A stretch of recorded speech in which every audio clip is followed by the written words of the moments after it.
जय श्री कृष्णा। राधे राधे। आप सभी का दिन शुभ और मंगलमय हो। आज सुनिए कार्तिक मास महात्म्य में आगे का अध्याय। आज कार्तिक मास की दशमी तिथि है और दिन है बृहस्पतिवार। आज के अध्याय की शुरुआत हम भगवान श्री हरि विष्णु जी की एक सच्ची कथा से करते हैं। आंध्र प्रदेश के तिरुमला पर्वत पर स्थित तिरुपति बालाजी मंदिर, जहां हर दिन लाखों श्रद्धालु भगवान वेंकटेश्वर के दर्शन के लिए उमड़ते हैं। यह वही स्थान है जहां स्वयं भगवान विष्णु ने कलियुग में मानव रूप धारण किया, मानवता को कष्टों से मुक्ति देने के लिए। इसलिए इसे कहा जाता है कलियुग वैकुंठ। पर क्या आप जानते हैं भगवान विष्णु ने मानव रूप क्यों लिया और महालक्ष्मी ने वैकुंठ क्यों त्याग दिया, और कुबेर देवता से लिया गया वह दैवीय ऋण आज तक क्यों चुकाया जा रहा है? आइए सुनते हैं भगवान श्री वेंकटेश्वर और माता पद्मावती के दिव्य मिलन की कथा, जिसे सुनने मात्र से सभी मनोकामनाएं पूर्ण होती हैं। तिरुपति बालाजी मंदिर भगवान विष्णु के अवतार वेंकटेश्वर को समर्पित है। धार्मिक मान्यता है कि भगवान वेंकटेश्वर ने कलियुग में मानवता को कष्टों से मुक्ति दिलाने के लिए पृथ्वी पर जन्म लिया था। इस वजह से इस मंदिर को कलियुग वैकुंठ भी कहा जाता है। आइए सुनते हैं पौराणिक कथा। एक बार समस्त देवताओं ने मिलकर एक यज्ञ करने का निश्चय किया। यज्ञ की तैयारी पूर्ण हो गई। तभी वेद ने एक प्रश्न किया तो एक व्यवहारिक समस्या आ खड़ी हुई। ऋषि मुनियों द्वारा किए जाने वाले यज्ञ की भविष्य तो देवगण ग्रहण करते थे, लेकिन देवों द्वारा किए गए यज्ञ की पहली आहुति किसकी होगी, यानी सर्वश्रेष्ठ देव का निर्धारण जरूरी था, जो फिर अन्य सभी देवों को यज्ञ भाग प्रदान करे। ब्रह्मा विष्णु महेश परमात्मा हैं, इनमें से श्रेष्ठ कौन है, इसका निर्णय आखिर हो तो कैसे? भृगु ने इसका दायित्व संभाला। वह देवों की परीक्षा लेने चले। ऋषियों से विदा लेकर वह सर्वप्रथम अपने पिता ब्रह्मदेव के पास पहुंचे। ब्रह्मा जी की परीक्षा लेने के लिए भृगु ने उन्हें प्रणाम नहीं किया। इससे ब्रह्मा जी अत्यंत कुपित हुए और उन्हें शिष्टता सिखाने का प्रयत्न किया। भृगु को गर्व था कि वह तो परीक्षक हैं, परीक्षा लेने आए हैं। पिता पुत्र का आज क्या रिश्ता? भृगु ने ब्रह्मदेव से अशिष्टता कर दी। ब्रह्मा जी का क्रोध बढ़ गया और अपना कमंडल लेकर पुत्र को मारने भागे। भृगु किसी तरह वहां से जान बचाकर भागकर चले आए। इसके बाद वह शिवजी के लोक कैलाश गए। भृगु ने फिर से धृष्टता की। बिना कोई सूचना का शिष्टाचार दिखाए या शिव गणों से आज्ञा लिए सीधे वहां पहुंच गए, जहां शिवजी माता पार्वती के साथ विश्राम कर रहे थे। आए तो आए, साथ ही अशिष्टता का आचरण भी किया। शिवजी शांत रहे पर भृगु न समझे। शिवजी को क्रोध आया तो उन्होंने अपना त्रिशूल उठाया और भृगु वहां से भागे। अंत में वह भगवान विष्णु के पास क्षीर सागर पहुंचे। श्री हरि शेष शैया पर लेटे निद्रा में थे और देवी लक्ष्मी उनके चरण दबा रही थीं। महर्षि भृगु 2 स्थानों से अपमानित करके भगाए गए थे। उनका मन बहुत दुखी था। विष्णु जी को सोता देख उन्हें न जाने क्या हो गया और उन्होंने विष्णु जी को जगाने के लिए उनकी छाती पर एक लात मार दी। विष्णु जी जाग उठे और भृगु से बोले, हे ब्राह्मण देवता, मेरी छाती वज्र समान कठोर है और आपका शरीर तप के कारण दुर्बल है। कहीं आपके पैर में चोट तो नहीं आई? आपने मुझे सावधान करके कृपा की है। आपका चरण चिन्ह मेरे वक्ष पर सदा अंकित रहेगा। भृगु को बड़ा आश्चर्य हुआ। उन्होंने तो भगवान की परीक्षा लेने के लिए यह अपराध किया था, परंतु भगवान तो दंड देने के बदले मुस्कुरा रहे थे। उन्होंने निश्चय किया कि श्रीहरि जैसी विनम्रता किसी में नहीं है। वास्तव में विष्णु ही सबसे बड़े देवता हैं। लौट करके उन्होंने सभी ऋषियों को पूरी घटना सुनाई। सभी ने एक मत से यह निर्णय किया कि भगवान विष्णु को ही यज्ञ का प्रधान देवता समझकर मुख्य भाग दिया जाएगा। लेकिन लक्ष्मी जी ने भृगु को अपने पति की छाती पर लात मारते देखा तो उन्हें बड़ा क्रोध आया, परंतु उन्हें इस बात पर क्षोभ था कि श्रीहरि ने उद्दंड को दंड देने के स्थान पर उसके चरण पकड़ ली और उल्टे क्षमा मांगने लगे। क्रोध से तमतमाई महालक्ष्मी को लगा कि वह जिस पति को संसार का सबसे शक्तिशाली समझती है वह तो निर्बल है। यह धर्म की रक्षा करने के लिए अधर्मियों एवं दुष्टों का नाश कैसे करते होंगे? महालक्ष्मी ग्लानि में भर गई और मन श्रीहरि से उच्चाटन हो गया। उन्होंने श्रीहरि और बैकुंठ लोक दोनों के त्याग का निश्चय कर लिया। स्त्री का स्वाभिमान उसके स्वामी के साथ बंधा होता है। उनके समक्ष कोई स्वामी पर प्रहार कर गया और स्वामी ने प्रतिकार भी नहीं किया। यह बात मन में कौंधती रही। देवी लक्ष्मी ने मन ही मन विचार किया कि यह स्थान वास के योग्य नहीं, पर त्याग कैसे करे? श्रीहरि से ओझल होकर रहना कैसे होगा? वह उचित समय की प्रतीक्षा करने लगी। श्रीहरि ने हिरण्याक्ष के कोप से मुक्ति दिलाने के लिए वराह अवतार लिया और दुष्टों का संहार करने लगे। महालक्ष्मी को यह समय उचित लगा। उन्होंने बैकुंठ का त्याग कर दिया और पृथ्वी पर एक वन में तपस्या करने लगी। तप करते करते उन्होंने अपना शरीर छोड़ दिया। विष्णु जी वराह अवतार का अपना कार्य पूर्ण कर वैकुंठ लौटे तो महालक्ष्मी नहीं मिली। वह उन्हें खोजने लगे। श्रीहरि ने उन्हें तीनों लोकों में खोजा, किंतु तप करके माता लक्ष्मी ने भ्रमित करने की अनुपम शक्ति प्राप्त कर ली थी। उसी शक्ति से उन्होंने श्रीहरि को भ्रमित रखा। अंत में भगवान श्रीहरि को पता लग ही गया, लेकिन तब तक वह शरीर छोड़ चुकी थीं। दिव्य दृष्टि से उन्होंने देखा कि लक्ष्मी जी ने चोलराज के घर में जन्म लिया है। श्रीहरि ने सोचा कि उनकी पत्नी ने उनका त्याग सामर्थ्यहीन समझने के भ्रम में किया है, इसलिए वह उन्हें पुनः प्राप्त करने के लिए अलौकिक शक्तियों का प्रयोग नहीं करेंगे। महालक्ष्मी ने मानव रूप धरा है तो अपनी प्रिय पत्नी को प्राप्त करने के लिए वह भी साधारण मानवों के समान व्यवहार करेंगे और महालक्ष्मी जी का हृदय और विश्वास जीतेंगे। भगवान ने श्रीनिवास का रूप धरा और पृथ्वी लोक पर चोल नरेश के राज्य में निवास करते हुए महालक्ष्मी से मिलन के लिए उचित अवसर की प्रतीक्षा करने लगे। राजा आकाशराज निःसंतान थे। उन्होंने शुकदेव जी की आज्ञा से संतान प्राप्ति यज्ञ किया। यज्ञ के बाद यज्ञशाला में ऋषियों ने राजा को हल जोतने को कहा। राजा ने हल जोता तो हल का फल किसी वस्तु से टकराया।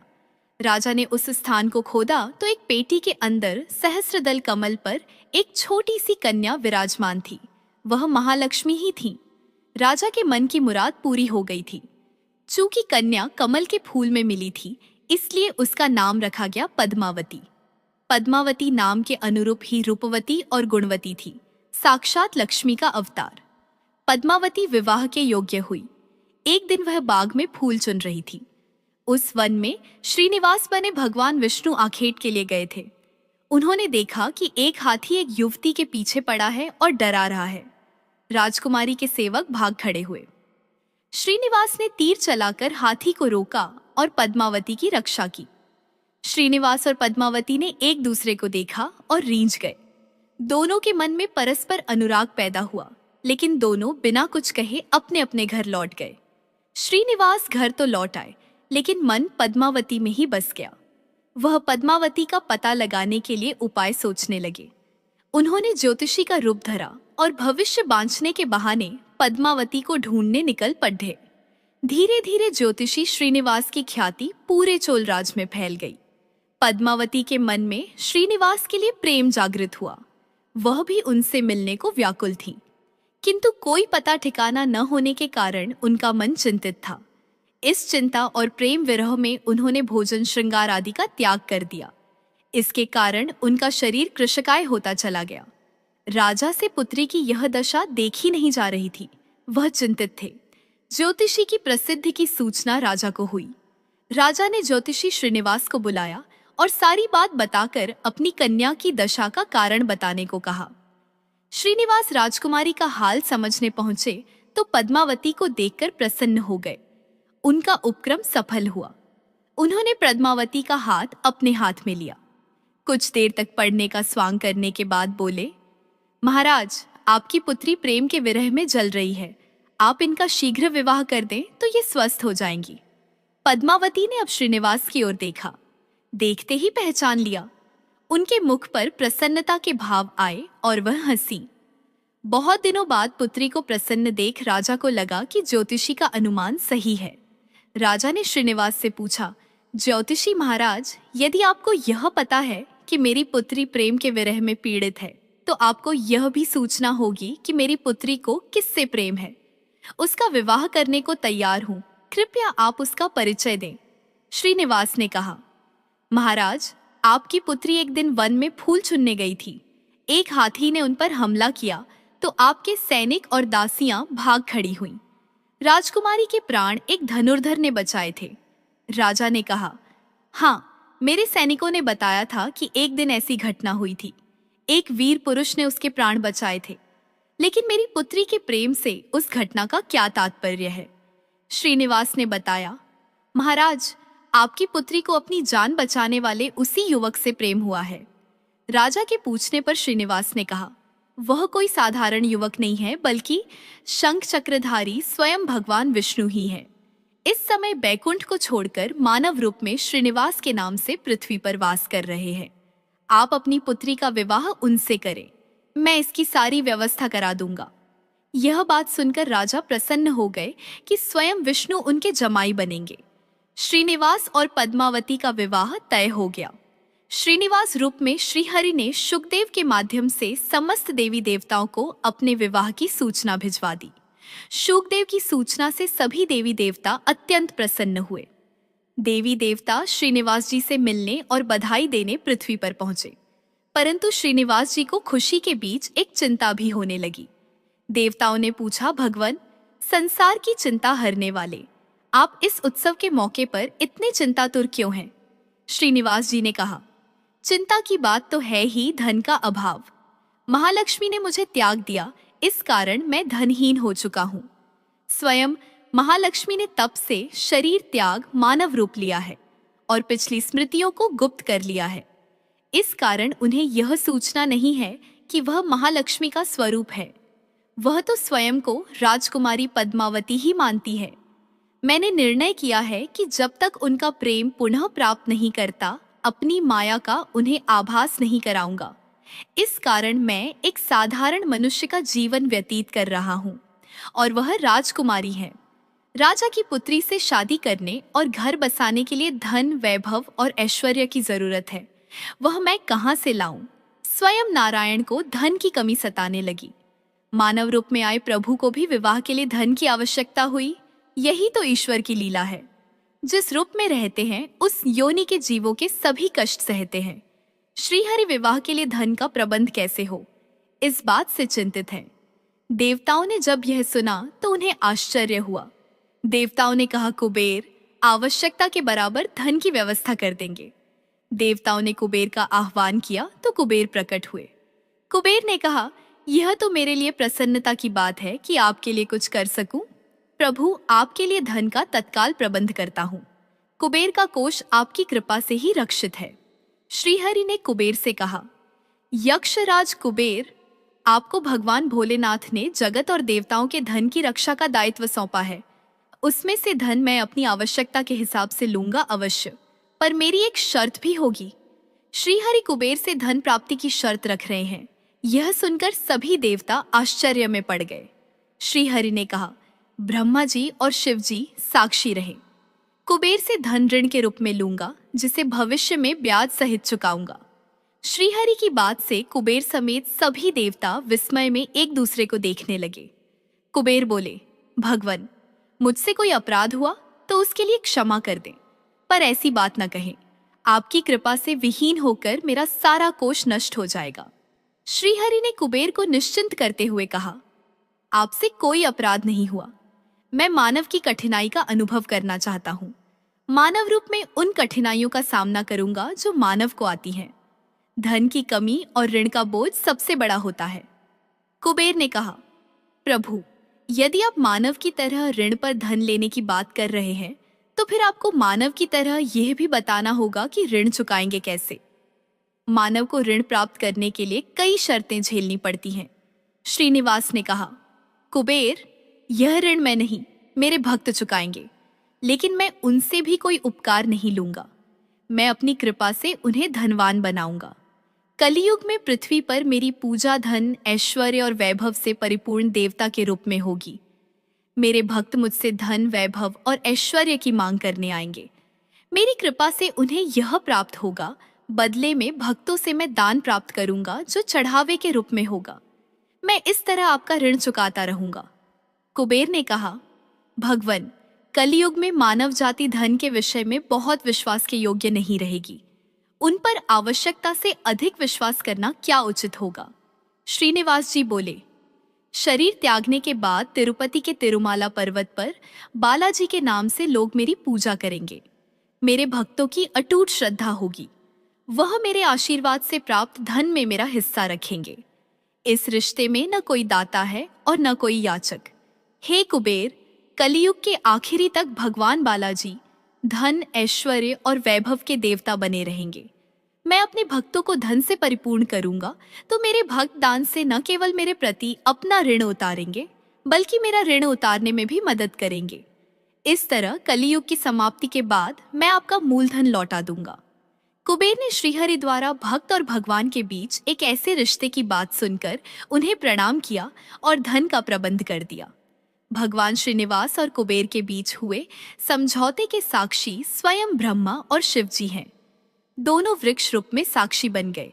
आज भी पुष्करणी तीर्थ के किनारे ब्रह्मा और शिव जी बरगद के पेड़ के रूप में साक्षी बनकर खड़े हैं।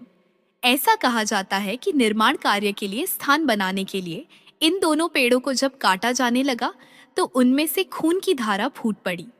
पेड़ काटना बंद करके उसकी देवता की तरह पूजा होने लगी। इस तरह भगवान श्रीनिवास बालाजी और पद्मावती अर्थात महालक्ष्मी का विवाह पूरे धूमधाम से हुआ, जिसमें सभी देवगण पधारे। भक्त मंदिर में दान देकर भगवान पर चढ़ा ऋण उतार रहे हैं, जो कलियुग के अंत तक जारी रहेगा। एक बार प्रेम से बोलिए बालाजी महाराज की जय। अब आइए श्रवण करते हैं आगे का अध्याय। इतनी कथाएं सुनने के पश्चात महाराज पृथु ने नारद जी से प्रार्थना करते हुए बोले, हे देवर्षि, आपने कार्तिक मास महात्म्य, कर्क चतुर्थी व्रत और गृहस्थ धर्म के बारे में मुझे इतना कुछ बतलाया है। अब कृपा करके तुलसी का महात्म्य भी बतलाने की कृपा कीजिए। नारद जी बोले, हे राजा पृथु, प्राचीन काल में सह्याद्रि क्षेत्र के करवरीपुर में अत्यंत ज्ञानी, धर्मात्मा तथा ओम नमो भगवते वासुदेवाय मंत्र का जप करने वाला धर्मदत्त नामक एक ब्राह्मण रहता था। वह अतिथियों का आदर सत्कार भी खूब करता था। एक दिन प्रातःकाल एक पहर रात्रि शेष रहने पर वह ब्राह्मण पूजा की सामग्री लेकर भगवान के मंदिर को जा रहा था कि इतने में उसने सामने से आती हुई एक अत्यंत भयंकर राक्षसी को देखा। आगे को निकले हुए टेढ़े मेढ़े और बड़े बड़े दांत, लाल नेत्र, बिल्कुल नग्न लकड़ी के समान सूखा शरीर तथा मुख से घुरघुर शब्द निकल रहा था। ऐसी भयंकर राक्षसी को देखकर भयभीत धर्मदत्त ने अपने हाथ का तुलसी मिश्रित जल उस पर फेंक दिया। जल में मिश्रित तुलसी दल शरीर पर पड़ते ही उस राक्षसी के समस्त पाप दूर हो गए और वह हाथ जोड़कर धर्मदत्त के पैरों पर गिर पड़ी। तब धर्मदत्त ने पूछा कि तू कौन है और किस पाप के कारण इस दशा को प्राप्त हुई। अपने पापों से मुक्त हो चुकी वह राक्षसी कहने लगी, सौराष्ट्र देश में भिक्षु नामक ब्राह्मण की मैं पत्नी थी। मेरा नाम कलहा था। मैं न तो अपने पति से मीठे वचन बोलती थी और न अच्छा भोजन फल ही खाने को देती थी। इस व्यवहार से दुखी होकर जब मेरे पति ने दूसरा विवाह करने का निश्चय किया तो क्रोध में आकर मैंने विष खाकर अपना शरीर त्याग दिया। इसके बाद यमदूत मुझे बांधकर यमराज के पास ले गए। वहां चित्रगुप्त जी ने मेरे अच्छे बुरे कर्मों का लेखा जोखा बताते हुए यमराज से कहा, हे महाराज, इसने अपने जीवन में कभी कोई शुभ कार्य नहीं किया, सदैव अपने पति से द्वेष करती रही है। यह सुनकर यमराज ने आज्ञा दी, क्योंकि जिस बर्तन में वह पकाती थी उसी में खाती थी, इसलिए इसको पहले अपनी संतान को खाने वाली बिल्ली की योनि में भेजा जाए।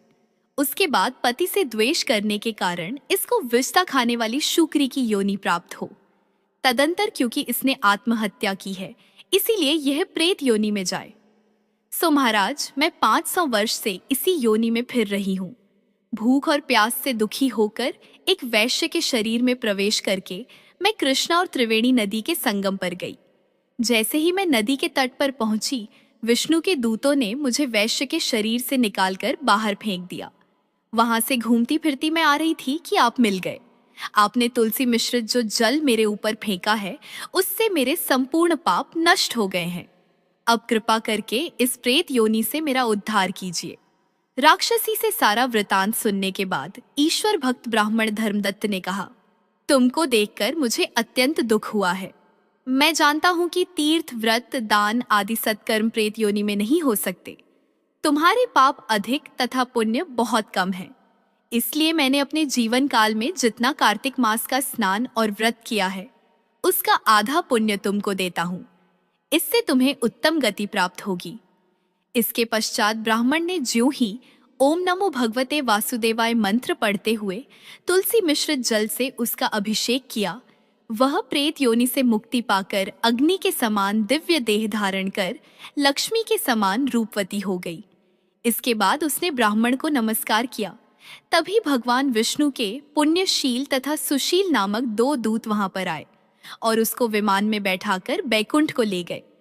उन दूतों ने धर्मदत्त से कहा, हे ब्राह्मण, निरंतर भगवान की भक्ति में लगे रहने के कारण तुम धन्य हो।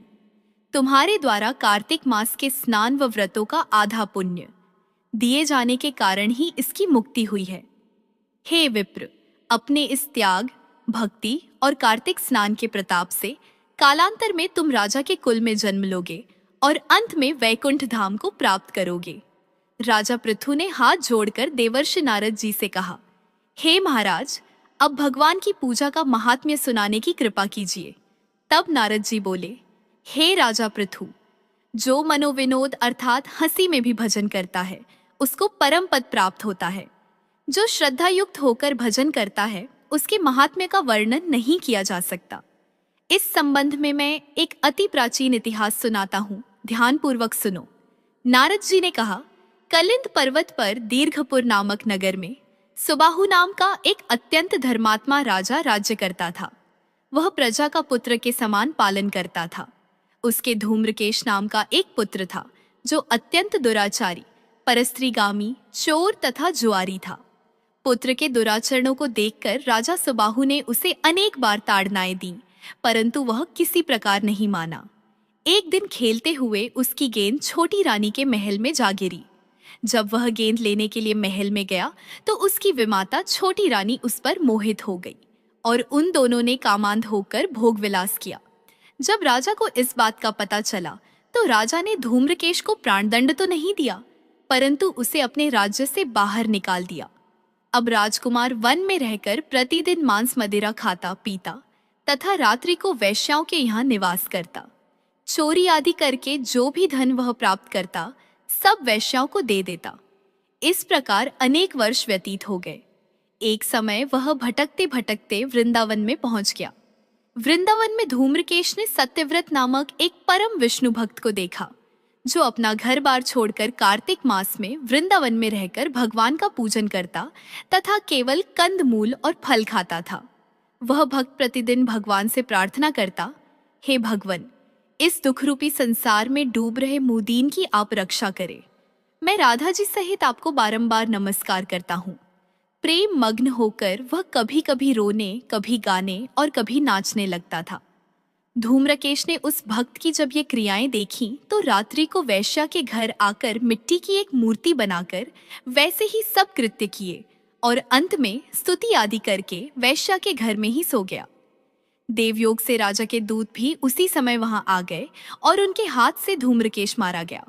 यमदूत उसको महापापी समझकर मारते हुए पकड़कर यमराज के पास ले गए।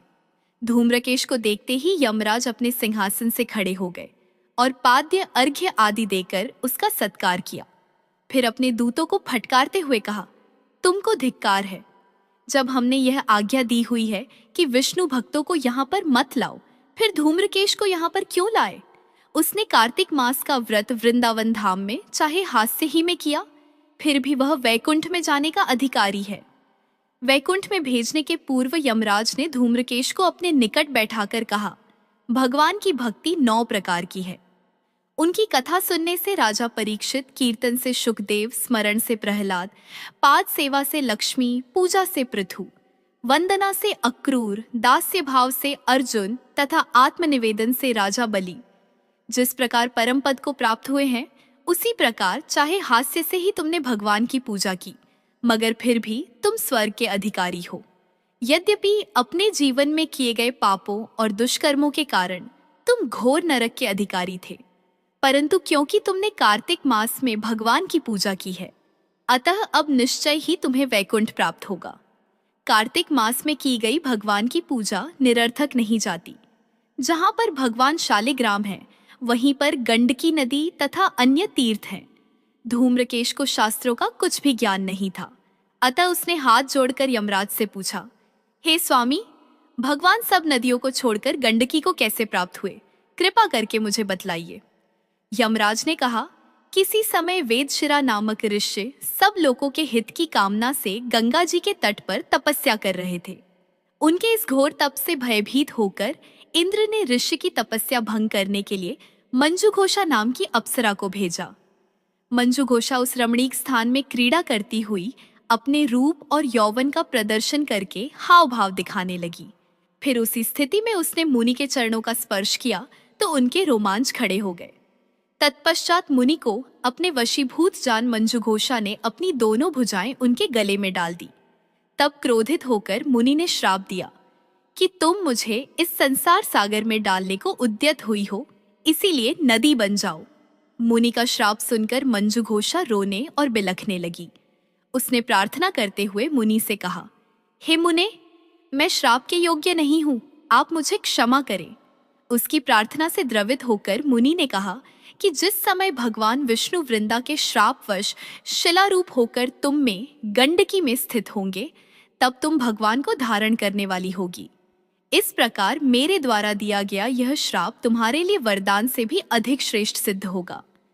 अंत में यमराज ने कहा, हे राजकुमार, अब तुम विष्णु लोक को जाओ। तब धूम्रकेश सुंदर विमान में बैठकर वैकुंठ लोक को चला गया और उसे वहां हरिचरणों में स्थान मिल गया। यह सब धूम्रकेश द्वारा कार्तिक मास में मात्र एक दिन पूजा करने का परिणाम था। यह कहकर नारद जी ने अपनी वाणी को विराम दिया। आज का अध्याय यहीं पर समाप्त हुआ। आगे का वृत्तांत अगली वीडियो में सुनिएगा। अब आइए अंत में सुनते हैं कार्तिक माह में सुनी जाने वाली तुलसी माता की कथा। प्राचीन समय की बात है, एक परिवार में ननद और भाभी साथ साथ रहा करती थी। ननद का विवाह अभी नहीं हुआ था। वह तुलसी जी के पौधे की बहुत सेवा करती थी। नियम से तुलसी को सींचती और दीपक जलाती थी। लेकिन उसकी भाभी को यह सारी बातें बिल्कुल भी पसंद नहीं थी। जब कभी उसकी भाभी को बहुत ज्यादा गुस्सा आता, तब वह अपनी ननद को ताना देते हुए कहती कि जब तुम्हारा विवाह होगा तो मैं इस तुलसी को ही बारातियों को खाने को दूंगी और तुम्हारे दहेज में भी तुलसी ही दूंगी। तुम जब देखो तुलसी की ही सेवा करती रहती हो। कुछ समय बीत जाने पर ननद का विवाह तय हो गया। विवाह के दिन भाभी ने अपने कहे अनुसार बारातियों के सामने तुलसी का वह गमला फोड़ दिया जिसकी सेवा उसकी ननद किया करती थी, और तुलसी के पत्ते खाने के लिए कहा। तुलसी जी की कृपा से वह फूटा हुआ गमला कई सारे स्वादिष्ट पकवानों में बदल गया। भाभी ने गहनों के नाम पर तुलसी की मंजरी से बने हुए गहने अपनी ननद को पहना दिए। देखते ही देखते तुलसी जी की मंजरी से बने वह गहने भी सुंदर सोने जवाहरात में बदल गए। इतना ही नहीं, भाभी ने मारे क्रोध के वस्त्रों के स्थान पर तुलसी का जनेऊ रख दिया और वह भी सुंदर रेशमी वस्त्रों में बदल गया। अब जब ननद अपनी ससुराल में पहुंची तो ससुराल में तो उसके दहेज की बहुत प्रशंसा हुई। यह बात भाभी के कानों तक भी पहुंची तो उसे बहुत आश्चर्य हुआ। उसने सोचा कि उसने तो ननद के गहने कपड़े और जनेव तक तुलसी जी के ही रखे थे और तुलसी की मंजरी रखी थी। यह सब जानकर भाभी को बहुत आश्चर्य हुआ। अब उसे तुलसी की पूजा का महत्व समझ में आ गया था। उस भाभी की भी एक बेटी थी। तब वह अपनी बेटी से कहने लगी कि बेटी, तुम भी तुलसी की सेवा किया करो, तुम्हें भी तुम्हारी बुआ की तरह फल मिलेगा। वह जबरदस्ती अपनी बेटी से तुलसी की सेवा करने को कहा करती, लेकिन बेटी का मन तो तुलसी की सेवा में लगता ही नहीं था। धीरे धीरे समय बीता, भाभी की लड़की बड़ी हो गई। अब उसके विवाह का समय आ गया। तब भाभी सोचने लगी कि जैसा व्यवहार मैंने अपनी ननद के साथ किया था, वैसे ही अब मैं अपनी बेटी के साथ भी करूंगी। तो यह भी गहनों से लद जाएगी और बारातियों को भी खाने में तरह तरह के पकवान मिलेंगे और ससुराल में भी इसे बहुत मान सम्मान मिलेगा। यही सोचकर भाभी बारातियों के सामने तुलसी का गमला फोड़ देती है, लेकिन इस बार गमले की मिट्टी मिट्टी ही रहती है। मंजरी और पत्ते भी अपने ही रूप में रहते हैं।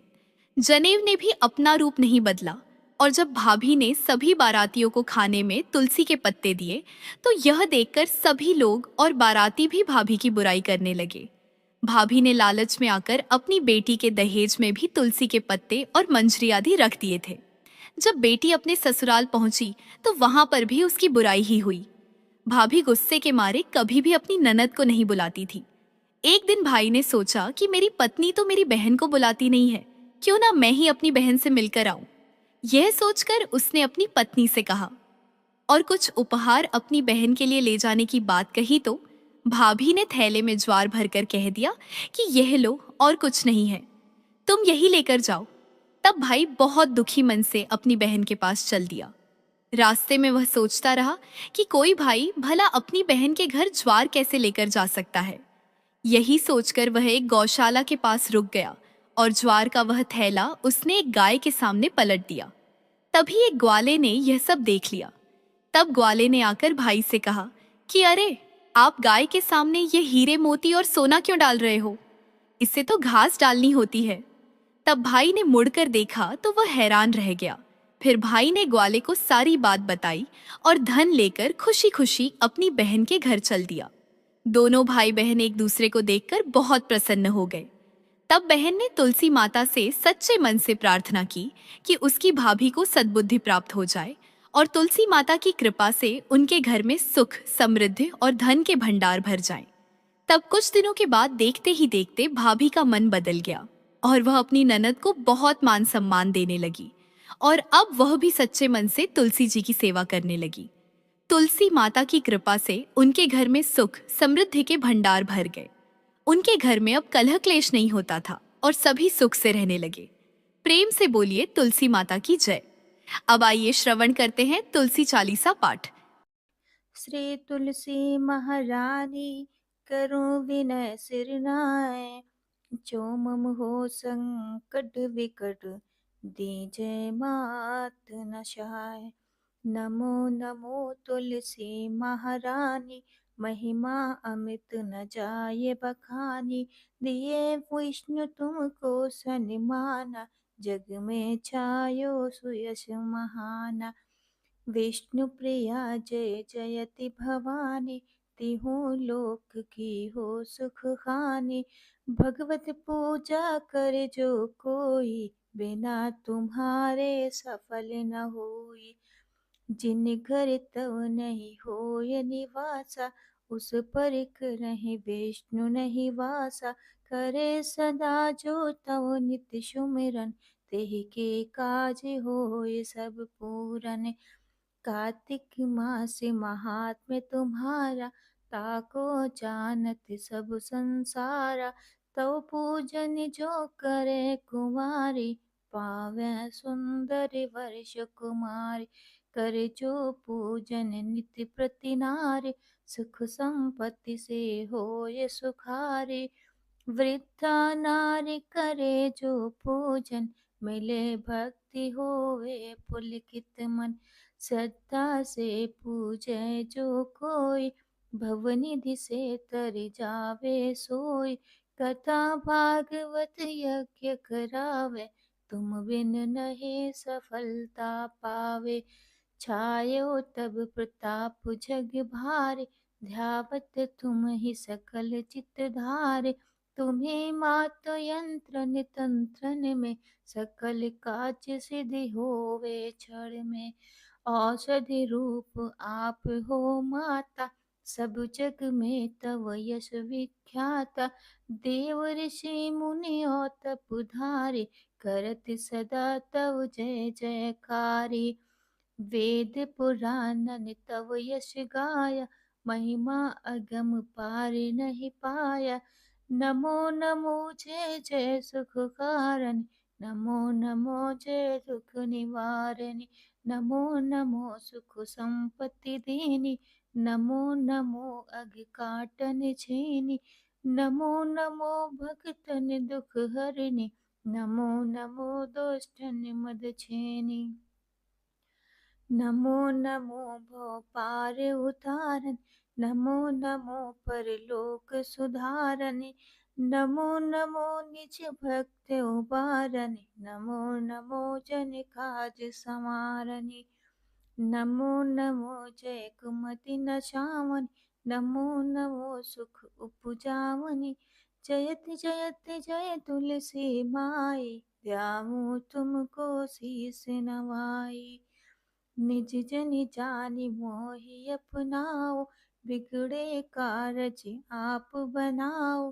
करूं विनय मैं मात तुम्हारे, पूर्ण आशा करहु हमारी। शरण चरण कर जोरी मनाऊं, निस दिन तेरे ही गुण गाऊं। करहु मात आप मुँह पर दाया, निर्मल होय सकल मम काया। मांगो मात यह वर दीजै, सकल मनोरथ पूर्ण कीजै। जानो नहीं कुछ नेम आचारा, क्षमहु मात अपराध हमारा। 12 मास करे जो पूजा, तासम जग में और न दूजा। प्रथम ही गंगा जल मगवावे, फिर सुंदर स्नान करावे। चंदन अक्षत पुष्प चढ़ावे, धूप दीप नैवेद्य लगावे। करे आचमन गंगा जल से, ध्यान करे हृदय निर्मल से। पाठ करे फिर चालीसा की, स्तुति करे मात तुलसा की। यह विधि पूजा करे हमेशा, ताके तन नहीं रहे कलेसा। करे मास कार्तिक का साधन, सोवे नित्य पवित्र सिद्ध हुई जाहि। है यह कथा महासुखदाय, पढ़े सुने सो भव तर जाई। तुलसी मैया तुम कल्याणी, तुम्हारी महिमा सब जग जाने। भाव न तुझे माँ नित्य नित्य ध्यावे, गा गा कर माँ तुझे रिझावे। या से तुलसी चालीसा, पाठ करे जो कोय। गोविंद सो फल पावही, जो मन इच्छा होय। एक बार प्रेम से बोलिए श्री तुलसी माता की जय।